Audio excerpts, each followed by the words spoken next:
So I assumed in one of my videos, and now call me conspiracy theorist. So I assumed by one of my videos when I talked about the Department of Foreign Affairs having a little champagne party for Ireland getting into the UN Security Council, which is obviously a big deal in its own sense. But we were all in level 5 locked in. The peasants, in other words, the people that paying them, the high civil servants, they had a little champagne party, which we had to pay for. Isn't that great? It's a great country. But yeah, they had a little party when everybody else couldn't have birthday parties or couldn't have any kind of parties, no celebrations, how out in the country was pure depressed. And they went off and done that. These people are very high civil servants. And it turns out, and I assumed, and I didn't know at the time, and I said, probably because no one in this country, our politicians just have utter contempt towards people. They just couldn't give a shit about us. They make the rules for us, and then they choose not to follow their own rules and not to follow what they say out of their own mouth. They go to the opposite side of the mouth and do the other thing, which they said not to do for the peasants. But yeah, Simon Coveney, the Minister for Defence and Foreign Affairs, the man who has still a state car and a Gouda driver, which we're paying for, isn't it great? Media never asked them about that. Never asked them. Just say nothing. That's the media's now. Just say nothing about it. He was there. He was there for about 10 minutes, which we all know he was probably there for the whole lot of it. And the same with the West. And they were there all night, probably having drink champagne, laughing at us in lockdown and things like that. Because they just laugh at us. We seen in Boris Johnson's, they just laughed at us. They're laughing at people. They're just laughing at us. But they are able to do what they want.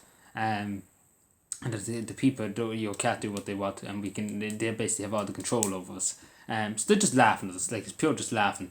And again, nothing to be done about it. The Gal's never bothered to say they're going to open an investigation, even though there's a photo of it. There's all the evidence you need, not a mask, not a social distancing in sight. And then if that was an ordinary citizen, there was 700 fines given out in Cavan and Monaghan for COVID breaches, for going outside your 5k and for going to somebody else's house during the lockdown or having a party. 700, that's a lot for two counties. That's just two counties, not that county. I think it's around probably a good 4,000 or 5,000 fines were given out for the COVID regulation breaking across the whole country. That's probably being generous saying that. But it's a good way over 4,000 anyway. It's in that direction. And apparently these people don't accept from it. They accept, and not one of them being chased up. And again, these are people that are in power. These are people high up civil servants. These are not your only average civil servant like myself that cleans the roads. We're just peasants. In other words, we're just the very lowest of the lowest. These are civil servants that had to go to college and have 900,000 euro a week. Possibly, very most likely that's their wage, 1,000 something a week. For being a civil servant and being in the Department of Foreign Affairs, you would be getting a good €1,000 a week. And then they go off and have their little party. Isn't it great? And nothing to be done about it. This is the thing. Nothing's going to be done about it. Simon Coveney, nothing's been done about it. If right was right and wrong was wrong, Simon Coveney would be told to go away and get out. But right is right and wrong is wrong. Not such thing in this country. It's just fucking anything goes. That's just the narrative in the country, and the media, particularly the media have the power if they wish to, but again the media bought and sold in this country. Dennis O'Brien knows them, which is obviously good. He's good friends with Fine Gael and he won't do anything to upset them. But yeah, so not much to be said in OT or Virgin Media or anything like that. Not much to be said.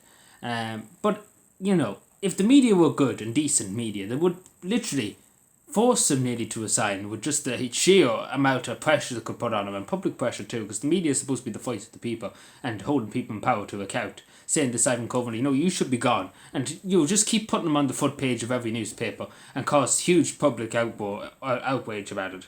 But again, not a hit. OT, not a peep. Like OT could go and do a huge hit piece on Simon Coveney in the morning and say he should be gone. Like, look at this, everybody else couldn't go to funerals. Look at this, not a word, not a peep, not a prime time, nothing like that. Not a peep, not a word. Like, literally, let's be honest. If it's good for the goose, it's good for the gander. Because there were more OT were better comparing people who went outside the 5k, which they had every right to because it's their own country and they pay for it. And if they pay the road tax and they have a car on the road, you would have every entitlement to go to let them belt of the country. And that 5k rule was ridiculous. You're saying the cover just randomly appears out of 5k. It was ridiculous at the time. Looking back, it was ridiculous. Some of the other words were ridiculous. You had to have a €9 meal. Like, you know, question that, please. Just like, does COVID randomly know if you don't pay €9 or not? Like, is it after people who are stingy? Is that what it's after? But you know, it doesn't make any sense. But yeah, so Simon Coveney broke the rules. First of all, he broke the rules. His whole people that were there broke the rules. What's going to be done about it? Fuck all. Not like, again, OT never covered it to give you the front page. But again, this shows you how utter contempt they have for you and I, the people, the only citizens of Ireland, who paid them and who elected them. Especially Simon Coveney, elected Simon Coveney. Isn't it great? It's great to be a citizen of Ireland, isn't it? Great. It's a great country. Thank you.